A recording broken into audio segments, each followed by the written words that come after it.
Estás a punto de entrar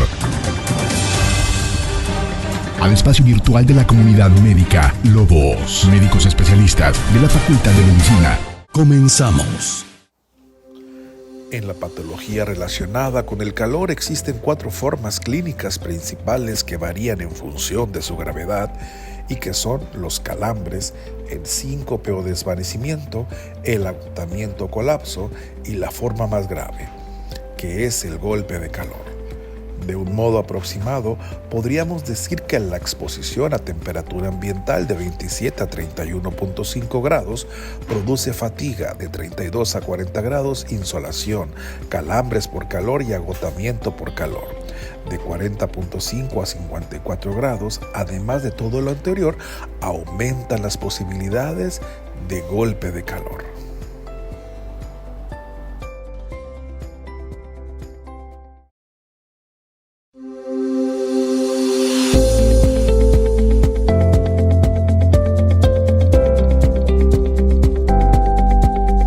¿Qué tal, amigos? Bienvenidos a través de su programa Revista Médica Lobos FM. Hoy sábado 27 de abril estamos a punto de finalizar este mes que ha tenido bastantes contrastes, muchas aventuras. Recientemente vivimos lo que fue el Día Mundial del Paludismo, tuvimos el eclipse de sol a principio del mes y muchos momentos que recordar, doctor Ariel, y todo con prevención y promoción de la salud. Así es, doctor Navarro, muy buenas tardes, bienvenidos a Revista Médica Lobos FM, este sábado 27 de abril. Saludos a todo nuestro auditorio que nos escucha ahorita en sus casas, en sus vehículos, a la comunidad universitaria y en especial a los alumnos de la Facultad de Medicina de la Universidad Autónoma de Durango. Como bien dice, doctor, un mes de muchos contrastes y ahorita ya con unas temperaturas prácticamente en el umbral del infierno. Increíblemente, en un lapso de 24 horas cambió por completo la temperatura ambiental y obviamente eso nos está poniendo ya como un factor de riesgo. Y bueno, este es un programa de prevención. Hoy vamos a hablar precisamente de eso, de los riesgos que se tienen con estas alzas de las temperaturas en forma tan súbita. Y tenemos como invitada especial a una experta en el manejo de las enfermedades de calor en los servicios de urgencia. Y le damos la bienvenida a la doctora Paula María Magdalena Jiménez Gastelum, quien es médico urgenciólogo y nos estará ahorita orientando en lo que son el abordaje de los pacientes con problemas de insolación, golpes de calor y deshidratación. Bienvenida, doctora, de nueva cuenta. Buenas tardes, sumamente agradecida y con mucho orgullo nuevamente de estar aquí con ustedes compartiendo un tema que es para finalizar el mes de abril, la última entrevista del mes, el mes del niño, y un tema que los aborda a ellos también, es de suma importancia para ellos. Así es, doctora, y todavía no es agosto ni septiembre, ya estamos sintiendo los primeros estragos, unos estragos del calor. Ahora, para finalizar lo que fue abril, ya nos encontramos con temperaturas de 40 a 41 grados centígrados la semana pasada que iniciamos con esas temperaturas. Pero antes de dar la prevención y platicar acerca de qué son esto, ¿qué tan frecuente, doctora, podrían ser las enfermedades que tengan que ver con las temperaturas extremas, vaya en este momento el calor? ¿Qué tan frecuente es recibir ese tipo de pacientes en los servicios de urgencias? Al contrario de lo que se pudiera pensar, doctor, o pudiéramos imaginar que solamente son enfermedades en tiempo de calor. Es un error pensar eso, porque estamos hablando de las enfermedades por calor, no solamente solares. Son enfermedades en lugares calientes, en lugares húmedos que deshidratan a las personas, a los pacientes en este caso. Es frecuente en todas las épocas del año, aumenta su incidencia en las épocas de calor. Sin embargo, como bien lo dice, vamos empezando el mes de abril, no sé si lo notaron, posterior al eclipse, fue un cambio radical en las temperaturas. Lo que todavía en Semana Santa, Semana de Pascua, estaba haciendo un poco de clima frío, cambiamos a temperaturas muy altas en su extremo y eso hace que también a la sombra tengamos una sensación térmica muy elevada y muy a pesar de estar en un lugar que pudiera ser algo fresco, el cuerpo resiente lo que se llama resolana o ese clima húmedo y caliente que no necesariamente tiene que ser la exposición directa al sol. Es muy frecuente. Invernaderos, cocinas, las escuelas, no solamente es estar bajo un techo, sino es estar en un ambiente o en un clima cálido, fresco, no húmedo. Es frecuente, doctor, y no es solamente en el tiempo de calor, en verano, sino que es en todo el año, solamente que aumenta un poco en verano, y sí lo hemos visto. Yo lo he estado viendo también en el área donde yo trabajo. Incluso los meteorólogos la semana pasada comentaban de que iba a haber temperaturas de 40 a 41 grados centígrados, pero que la humedad iba a estar disminuido, que decían que sí, iba a ser calor, pero no tanto como en agosto o septiembre. Entonces tiene que ver mucho la humedad. Entonces, si se dieron cuenta, había algunas personas que quizás no sudaban. Pues cuidado, el sistema, nosotros cuando sudamos, pues es un sistema de refrigeración que nos ayuda. Entonces, la doctora acaba de decir algo muy importante: las cocinas, los invernaderos.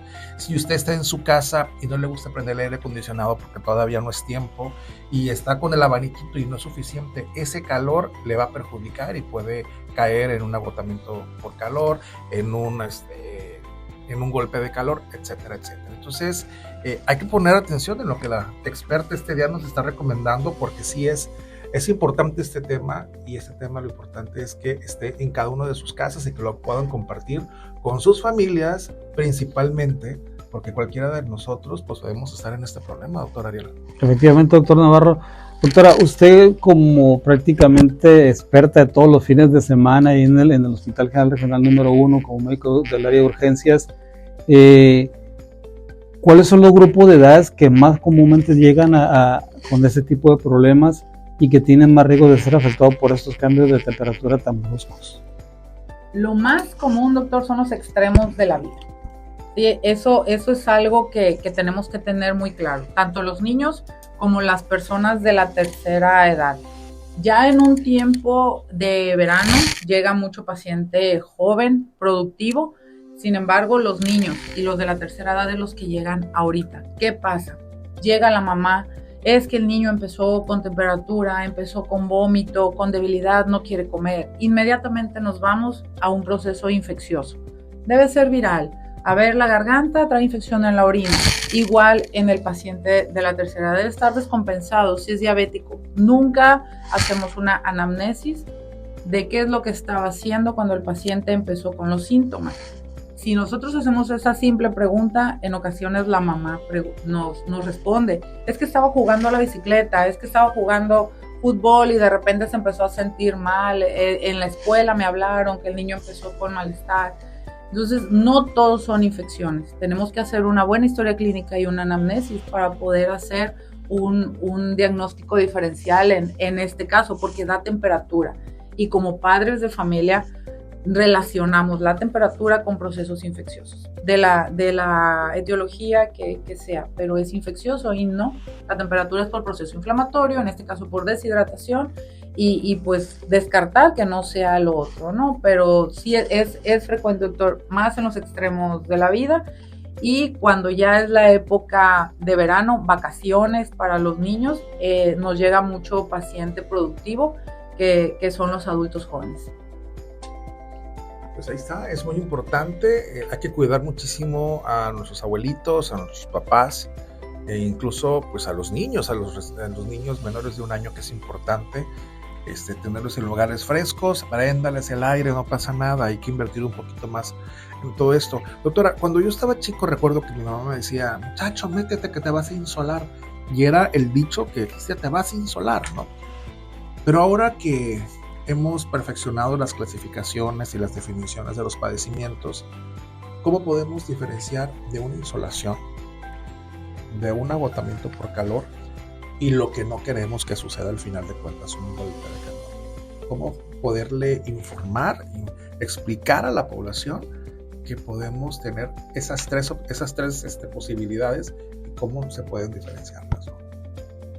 Sí, muy buena pregunta, doctor, porque la mayoría de las veces me ha tocado, llegan al servicio de urgencias alterados diciendo: es que trae un golpe de calor. Son definiciones que pudiera la población no saber exactamente cómo diferenciarlas. Sin embargo, hay que saber utilizar el término y aclararles lo que es un golpe de calor y lo que son el resto de las enfermedades, empezando por datos de deshidratación, calambres por calor, las ampollas o el eritema que da por el sol. Llegamos a la insolación, al agotamiento por calor, y lo que nadie quiere es llegar al golpe de calor, que es el extremo. ¿Cómo vamos a empezar con los síntomas? El diagnóstico es meramente clínico. ¿Cómo vamos a saber? El paciente, al exponerse a lugares calientes o a altas temperaturas, como ya dijimos anteriormente, no necesariamente tiene que ser una exposición directa al sol. El tiempo de exposición varía. ¿Cómo inician? Inician con debilidad, con astenia dinámica, que en términos coloquiales pues es la debilidad, el agotamiento, la náusea, el vómito, me siento caliente, eritema en cara, la cara se pone roja. Si la exposición es directa puede haber ampollas. Cuando van a diferenciar del agotamiento de la insolación es porque el paciente ya tiene una debilidad que no le permite mantenerse de pie por mucho tiempo. Normalmente llegan acompañados de otra persona. Los síntomas van en aumento. La diferencia de estas dos con el golpe de calor es cuando ya tenemos daño a órganos o cuando el paciente ya tiene un daño neurológico por la deshidratación severa. Eso puede ser instaurado en minutos o en horas, dependiendo del estado en el que se haya encontrado el paciente una vez que se exponga a las altas temperaturas o a lugares muy, muy calientes. La diferencia es esa. El avance de los síntomas y el golpe de calor es el estado neurológico que el paciente ya no responde, llegan incluso hasta convulsionar y con una temperatura por arriba de los 40 grados. Y entonces básicamente el paciente inicia, me siento mal, estoy cansado, tengo mucho calor, se ve rubicundo, se ve rojo, le ponen termómetro, está elevada y va aumentando. Inicia náusea, inicia vómito, deja de orinar y después se desmayan y ahí es cuando ya los llevan a un servicio de urgencia. Entonces hay que diferenciar nada más los datos clínicos que presenta el paciente. Doctora, ¿cuándo es cuando usted recomienda que lleven al paciente a un servicio de urgencias? ¿Ante qué signo característico debe haber un detonante que diga la población? Me acuerdo que escuchamos Revista Médica Lobos FM y la doctora dijo que si presentaba esto, que fuéramos directamente a un servicio de urgencias. ¿Cuál sería ese signo que podría usted recomendar que detecten? Uno de los síntomas principales es la náusea y el vómito. Cuando el paciente empieza con vómito, no hay manera de tener una hidratación oral, que es el tratamiento principal de todas las enfermedades por calor, a excepción del agotamiento, del golpe de calor. Aquí, cuando el paciente no hay manera de que ingiera electrolitos, de que ingiera líquidos, tiene que llevarse a un servicio de urgencias o a un servicio de salud inmediatamente, porque si algo deshidrata, aparte de la pérdida que estamos teniendo por la deshidratación, por el mismo calor y la autorregulación de la temperatura, si a eso le sumamos el vómito, que son pérdidas de líquidos y electrolitos, el paciente se va a agotar y puede perder el estado de alerta muy rápido por la deshidratación. Entonces, si el paciente empieza con vómito, hay que llevarlo inmediatamente a recibir atención médica. Aquí, doctor, me llama la atención a lo que acaba de decir hace un momento y lo mencionó también el doctor Navarro. Uno siempre tiene la idea de que todos este tipo de riesgos de las temperaturas es más cuando la persona se expone a las radiaciones solares, pero hay personas que por su profesión están en algunas actividades en las cuales están en un ambiente muy caliente. Hay múltiples ejemplos de esto. Y también en aquellos bebés, sobre todo los menores de un añito, que tienen que habitualmente los papás los tienen sobrecobijados también, que los tienen con ropa en exceso, que también pudieran generar este tipo de problemas. Así es, doctor. Pues yo creo que les tocó cuando éramos médicos internos de pregrado en el servicio social, que llegaban, es que tiene temperatura y traen empieza uno a quitarles la ropa y dicen, ¿dónde está el niño? Parece mi momia, ¿no? Sí. Egipcia, de todo lo que traes encima, ¿no? Sí, o sea, porque aparte ese es el cobertor, encima la cobijita del bebé, encima traen una sábana, después traen el cachorón, después traen el roperito, y después les quita uno todo, y luego los traen fajados, y luego el pañal, y luego el cubrepañal. Entonces es demasiado el calor. Si a eso le suman que el niño trae temperatura, es demasiado el calor y los niños llegan deshidratados. También aquí es algo muy importante que como médicos de primer contacto, como médicos de familia, tenemos que aclararle a los papás cuando llega un niño a casa, hay que aclararles que los niños no se arropan completamente, ellos manejan otra temperatura, que no por más ropa que les pongamos encima van a estar más cobijados, que porque yo tenga frío el niño también va a tener frío. Hay que aclararles eso. Llegando el niño debe haber un termómetro en casa junto con el bebé. La mano no sirve, ella no nos dice cuántos grados de temperatura tiene el bebé, y échense ustedes cobijas y cobijas encima, no se pueden mover. Entonces imagínense un bebé que también lo envuelven, aparte lo envuelven como tamal y lo siguen envolviendo, entonces el calor que ese bebé guarda es mucho. Y esta es una enfermedad de prevención, que debemos de evitar las complicaciones. Sin embargo, pues es algo que no hacemos, la prevención. Así es. Incluso, doctor Ariel, yo recuerdo cuando estábamos en la escuela estudiando medicina, me acuerdo que en pediatría, los niños tienen un tipo de grasa especial, un tipo de grasa parda, muy parecida a la de los osos, que los regula y es un sistema autorregulador de temperatura, por lo tanto, no necesitan tanto trapo como usted lo está comentando. Entonces, pues cada quien tiene su sistema regulador. Entonces, si nosotros tenemos calor, bueno, pues seguramente el niño pues está obviamente con más calor. Entonces necesitamos tener a nuestros chiquitos bien hidratados y pues por supuesto, como lo está comentando nuestra experta, nuestra invitada, pues libre de tanto trapo encima y tanta ropita. Se ven muy bonitos, se ven con el portapañal y que el porta esto y que el otro, hasta medias les ponen de la Hello Kitty, pero pues quítenle, ¿no, doctor Ariel? Sí, no, de hecho aquí la recomendación va a seguir siendo el que los mantengan, sobre todo en estas épocas, en lugares frescos y obviamente con la ropa más ligera que se pueda. Ahora, doctora, también surge otra pregunta, y sobre todo esto es en la población que se dedica a trabajar en oficios o en trabajos a la intemperie. ¿Qué es más riesgoso? ¿El tiempo de exposición que se está exponiendo la persona que trabaja o los grados de temperatura a lo que está expuesto? ¿Cuál es el factor que incide más en la generación de una enfermedad por calor?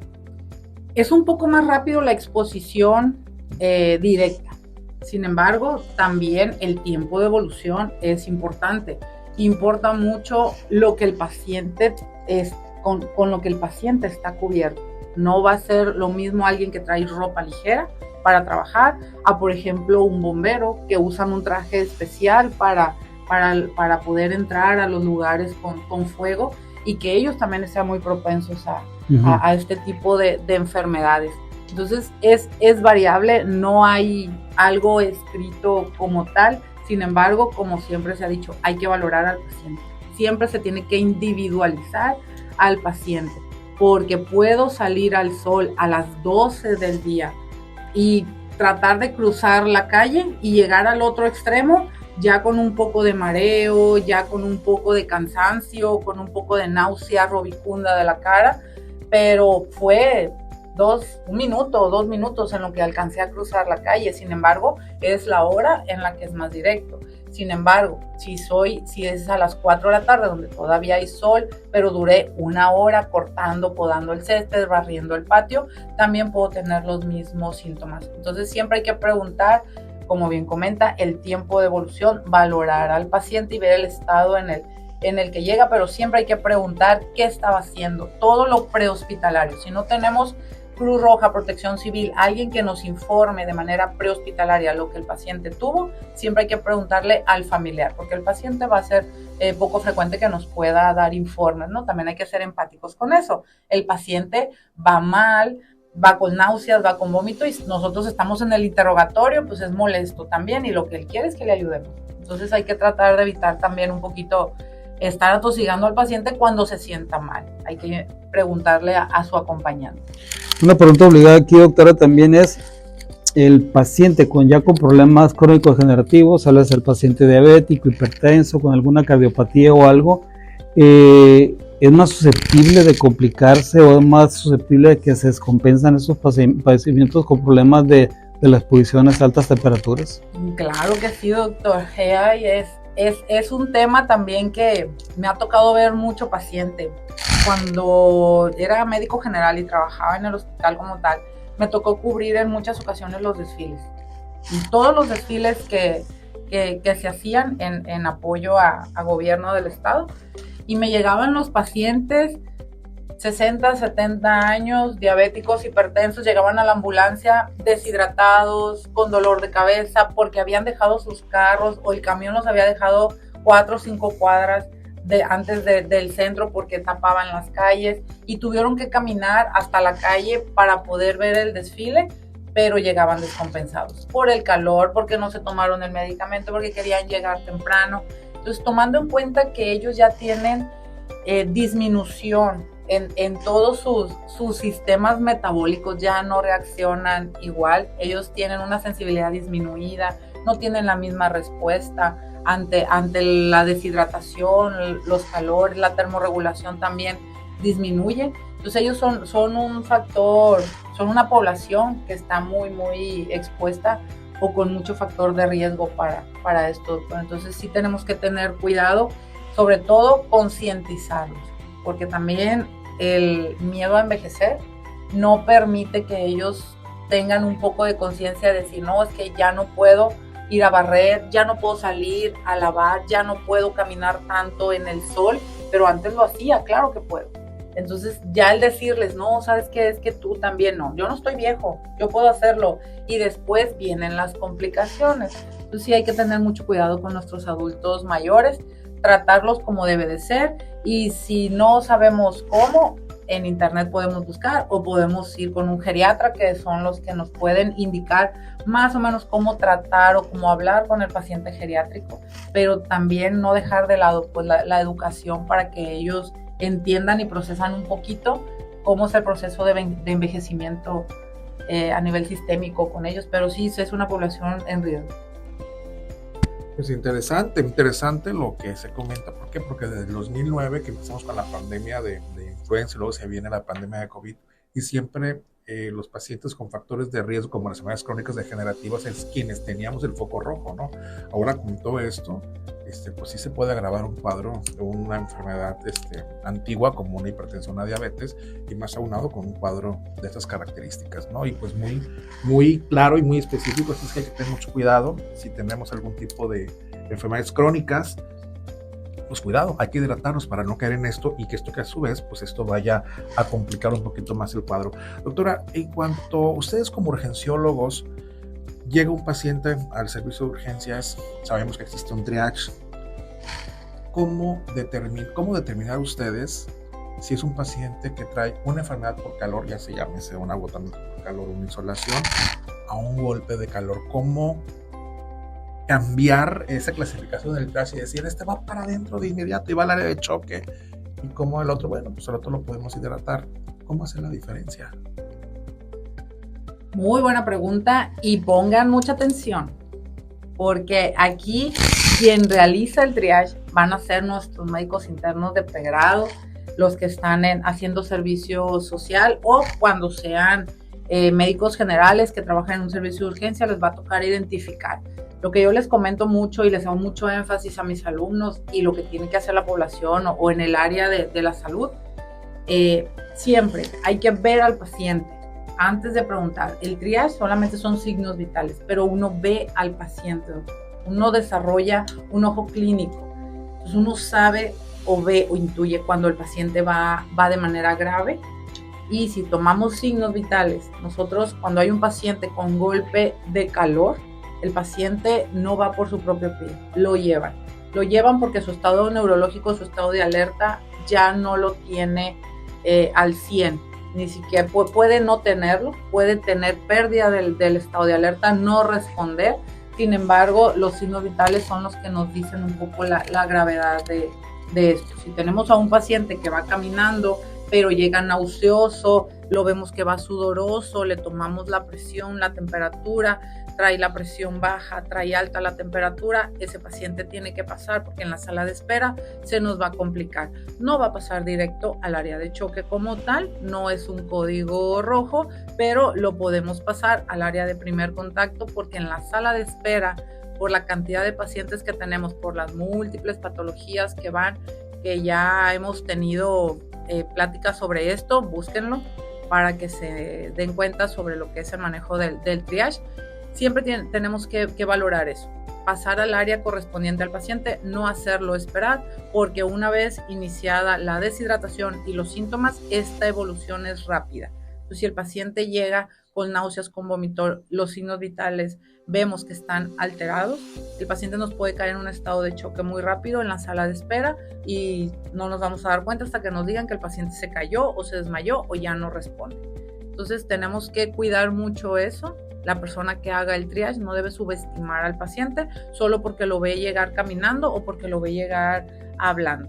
¿Sí? Entonces tenemos mucho paciente simulador, también por eso también tenemos que saber identificar al paciente que va simulando porque quiere pasar de manera inmediata, porque aquí hago escándalo y me pasan. Entonces no es así. Por eso signos vitales nos determinan si el paciente puede pasar o no puede pasar y el estado neurológico en el que se encuentra. Es interesante, doctor. Y aquí la solución, doctora, es, pues me imagino, si es un golpe de calor, como debe ser, pues tenemos que enfriarlo de inmediato. Incluso si está con el factor de riesgo en su casa, el doctor te comentaba acerca de ciertas profesiones que necesitan estar en intemperie y se tienen que estar hidratando constantemente. Incluso hasta el chorro de la manguera de vez en cuando se nos pegan una bañadita, pues nos vendría muy bien, ¿no? Pero en un servicio de urgencias, ¿cómo enfriar a un paciente en esas condiciones?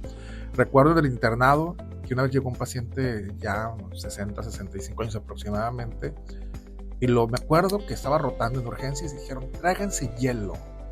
Y se trajeron 6 bolsas de hielo de ahí de la vuelta de esas tiendas anaranjadas. Ya había, doctor, ya había. Entonces, sí, es que el doctor siempre me dice, no. Entonces, ya 6 bolsas y enfriarlo. ¿Es prudente? ¿Es necesario enfriarlo de inmediato? ¿Tenemos que irlos enfriando paulatinamente, despacito? ¿Cuál sería la recomendación? En este caso, doctor, el golpe de calor es eso. Son temperaturas por arriba de 40 y hay que enfriar al paciente de manera inmediata porque fisiopatológicamente aquí el paciente tiene una vasodilatación y tenemos que evitar eso porque ese es un secuestro y hay una hipovolemia y al haber una hipovolemia los órganos empiezan a sufrir. Entonces tenemos que evitar la complicación. Una vez que el paciente llega al servicio de urgencias, el actuar es inmediato y ese es el tratamiento inicial. Hay que hidratar al paciente, incluso las soluciones tienen que estar frías. En los servicios de urgencias, en el refrigerador, tienen que haber soluciones fisiológicas frías. Para cuando el paciente llegue con golpe de calor, hay que bajarle la temperatura de manera inmediata.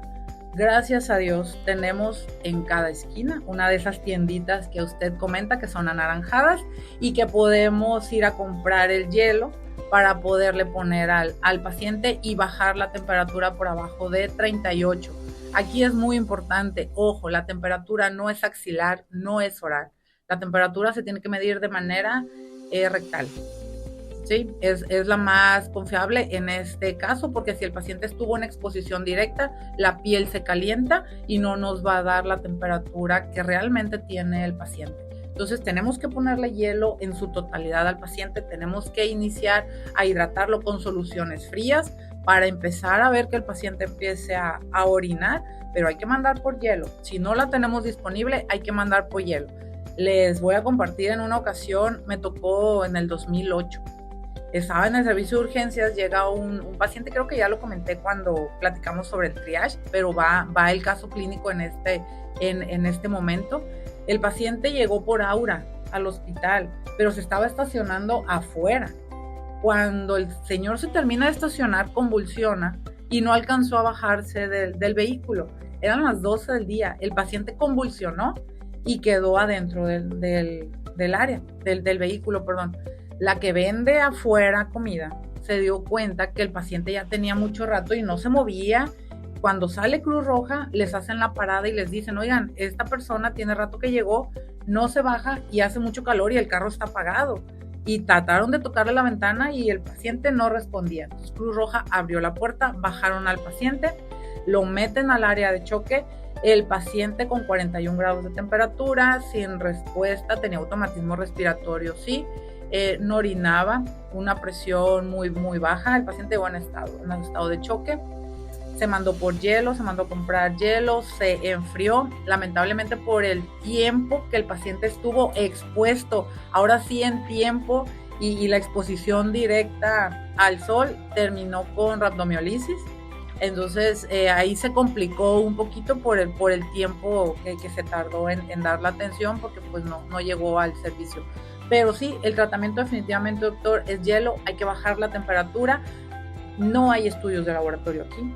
El diagnóstico tiene que ser clínico. ¿Para qué pedimos estudios de laboratorio? Para confirmar que no existan daños a órganos. ¿Como qué? Como una insuficiencia renal aguda, como una insuficiencia hepática, como problemas cardíacos. Por la misma hipovolemia puede haber datos de angina o puede haber infartos que debemos de evitar eso. Por eso la hidratación tiene que ser inmediata con soluciones frías y colocar el hielo.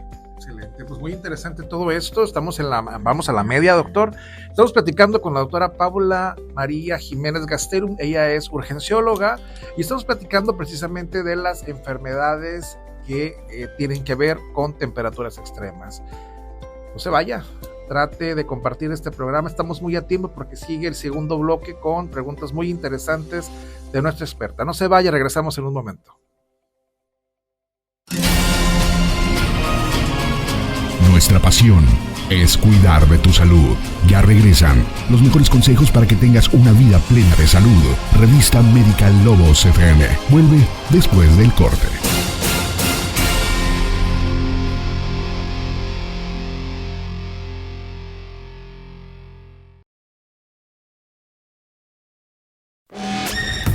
Te ayudamos a alcanzar la mejor versión de ti. Cuida de tu salud de la mano de los profesionales. Ya estamos de vuelta en la revista médica Lobos FM. Bueno, pues regresamos del corte. Estamos platicando con la doctora Paula Jiménez Gasterum. Ella es urgencióloga y recordando, acabamos de escuchar un tema del año de 1965 con Petula Downtown, un tema de esos tiempos de 1965, música que le gusta al doctor Ariel y que esta ocasión me tocó escogerlo y espero que les haya gustado porque es un tema muy padre, muy bonito. Continuamos platicando con la doctora María Magdalena Jiménez Gasterum, es médico urgencióloga. Y doctora, una situación importante, el paciente que labora durante buena parte del día y que está expuesto a las altas de temperatura habitualmente puede llegar a su casa tranquilamente y resulta que en la noche empieza con el cuadro clínico, con temperatura, malestar general y todo lo demás. Y ahí es cuando se generan las confusiones con los médicos de primer contacto. ¿Qué debemos de revisar en ese paciente para establecer y para hacer el diagnóstico diferencial de un golpe de calor o una insolación? Sí, como les comentaba, doctor, siempre es muy, muy importante hacer la anamnesis. Siempre preguntar en qué trabaja, qué estaba haciendo, si tuvo exposiciones, porque uno más o menos puede ver, en ocasiones llegan con el uniforme del trabajo o se trasladan en moto o trasladan en bicicleta. Los camiones, doctor, que van llenos a la 1, 2, 3 de la tarde, está haciendo mucho calor, no hay espacio, no hay ventilación, todo eso agota, y aquí es muy importante revisar al paciente, signos vitales, el estado neurológico en el que se encuentra para poder diferenciar lo que es el agotamiento y la insolación. Finalmente el tratamiento es hidratación, como ya había, para afianzar un poquito más, cuando ya tenemos un agotamiento es lo más grave de las enfermedades por calor y hay que evitar que el paciente llegue a esta complicación porque nos puede llevar a problemas muy, muy severos, incluso a perder la vida, que es lamentable a estas alturas del partido que alguien llegue a morir por esta causa, Así es. Doctora, alguien por allá en el máster nos escucharon sobre el hielo, que si el hielo se pone directamente en la piel, que si es recomendable o se le pone alguna sabanita para que no le moleste al paciente. ¿Cómo lo hacen? Muy, muy importante, doctor. Sí, no, el hielo no se pone de manera directa porque causa quemaduras. Okay. Sí, las quemaduras no solamente son por fuego, también son por frío. Entonces hay que cubrir al paciente con una sábana ligera. En todas las áreas de salud siempre tenemos alguna sabanita por ahí disponible. Hay que poner sábana y encima hay que poner el hielo, porque nosotros dejamos el hielo ahí para que el paciente se enfríe, pero podemos no estar al pendiente de estar moviendo el hielo, de estar moviendo al paciente para que no le cause ninguna lesión en la piel. Entonces siempre hay que cubrir al paciente antes de colocar el hielo de manera corporal. Okay. ¿Y en los niños, doctor? En los niños sí no es recomendable poner este hielo cuando queda con temperatura, ¿no? Ahí es con lienzos húmedos, frescos, tener bien ventilado, puede haber alguna corriente de aire, pero no, porque sí hay un riesgo de problemas circulatorios en los niños. Entre las complicaciones, doctora, de lo que son el golpe de calor, obviamente es bien entendible que hay un esfuerzo del aparato cardiovascular para compensar ese exceso de calor. Pero, ¿por qué es el sistema nervioso central el más afectado en un paciente que tiene un golpe de calor? Y eso es importante que la población sepa de que un golpe de calor, el riesgo además de la deshidratación, es los problemas neurológicos severos que llegan a tener estos pacientes. Porque como usted decía hace rato, algunos llegan con problemas de conciencia o llegan con problemas de crisis convulsivas. Así es, por la misma hipovolemia, doctor, por la baja de sangre a nivel cerebral y en cualquier órgano, pero el cerebro es uno de los primeros que empieza a sufrir. Baja el flujo sanguíneo, se liberan una cierta gama de neurotransmisores y eso hace que aumente la frecuencia en las crisis convulsivas. Estudien fisiopatología porque les voy a preguntar el día lunes por qué se ocasionan las convulsiones en los pacientes. Ya les aclaré un poquito la fisiopatología, les adelanté, pero estudianla. Para la población en general es por eso, porque no recibe la suficiente sangre y el mismo cerebro empieza a sufrir, libera algunas sustancias que hacen que el cerebro empiece a sobreestimularse y ocasiona las crisis convulsivas. Y aquí hay que tratar la crisis convulsiva como cualquier crisis convulsiva, con benzodiazepinas. ¿Sí? Cuando esté la crisis, si ya está yugulada la crisis de manera solita, pues de que sola se quitó, ya la benzodiazepina queda fuera. Muchas veces cuando llega el paciente en estado posictal o que ya pasó la crisis, de todos modos decimos, hay que ponerla para que no convulsione. No, la benzodiazepina es durante el episodio convulsivo.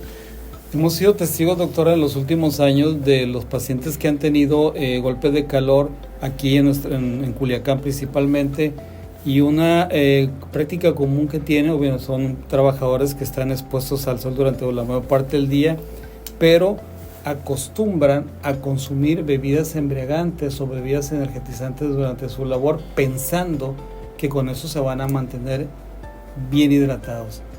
¿Es de más riesgo hacer esto? Sí, doctor, es mucho riesgo. Hablando de bebidas alcohólicas, quien ha probado o quien ha tomado en exceso una bebida alcohólica sabe que va al baño y empieza a ir al baño a orinar. Eso es un diurético.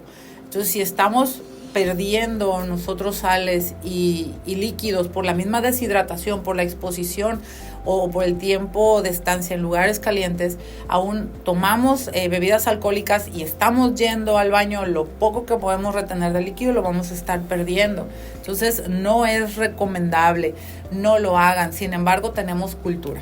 Sabemos que hay algunos oficios que así es como se hidratan durante su área de trabajo, sí, y su lugar de trabajo, aunque es más riesgoso porque altera un poquito el sistema neurológico también. Ahora, si nos vamos a las bebidas energetizantes, son muy dulces, y si el paciente está deshidratado y aún así le pone más azúcar, que el azúcar también deshidrata, la deshidratación es doble. Entonces, cualquiera de las dos que se utilice no es saludable. Pueden utilizar Gatorade, pueden utilizar Powerade. Lo ideal es el Vidasol oral, pero a veces tiene un sabor que no a muchos les agrada. Pueden usar estas bebidas que más que las energetizantes se me fueron los nombres, que son estimulantes, que tienen una cantidad más de azúcar, más de cafeína, pueden ocasionar más problemas por esto, doctor, por la deshidratación secundaria al azúcar que contiene. Claro. Doctora, yéndonos un poquito hacia la salud pública, ¿cuáles serían las recomendaciones que usted le daría a la población para evitar tener una insolación, un agotamiento o bien un golpe de calor? ¿Qué le recomendaría? Y ahorita platicando acerca de las personas que se encargan, o sea, que su oficio es estar a la luz del sol, obreros, etcétera. ¿Cuáles son las recomendaciones que les haría a estas personas para que no caigan en este tipo de padecimientos? Aquí también cabe mencionar, doctor, que hay que concientizar también mucho al patrón o a quien está a cargo de este tipo de personas, porque sabemos que los que más están expuestos son los albañiles, los trabajadores de comisión, de megacable, de agua potable, todos los que trabajan a nivel fuera de oficina, que no están en un lugar encerrado con clima. Ellos tienen un horario extenuante de trabajo y normalmente de 12 a 3 es lo que se dice que no se deben de exponer, no deben de estar a las temperaturas. Sin embargo, si por el trabajo lo tienen que hacer, hay que tener bebidas hidratantes, el agua, el Vidasol oral. No solamente son 2 litros al día o 3, es lo que el cuerpo le esté solicitando o le requiera para mantenerse hidratado. Háganle caso a su cuerpo, siempre hay que usar gorra. Hay que usar ropa fresca, ropa cómoda, que pueda transpirar el cuerpo. Y si ustedes están sintiendo algún tipo de mareo, de dolor de cabeza, náusea, por estar en el sol, visión borrosa, hay que apartarse, quedarse en un lugar fresco, tratar de despojarse un poco de la mayor cantidad de ropa que tenemos. Una vez que se refresque y se recupere, puede regresar a sus labores. Pero aquí hay que hacer prevención para que esto no suceda. Hay que tratar de estar lo más hidratado posible, que eso es lo único para evitar este tipo de situaciones, porque pues tenemos que trabajar, tenemos que salir al sol. Sin embargo, hay que tratar de que sea lo menos posible el tiempo que estamos, tanto al sol como en lugares calientes, o la otra, mantenernos hidratados y hacer un poquito de pausas para refrescarnos y regresar a nuestra labor. Doctora, un grupo importante también son los niños en las escuelas, ya sea el niño de primaria, el niño de secundaria, que obviamente en las épocas, en el horario de receso, pues obviamente salen corriendo despavoridos hacia lo que son las canchas, hacia lo que son sus zonas de recreo.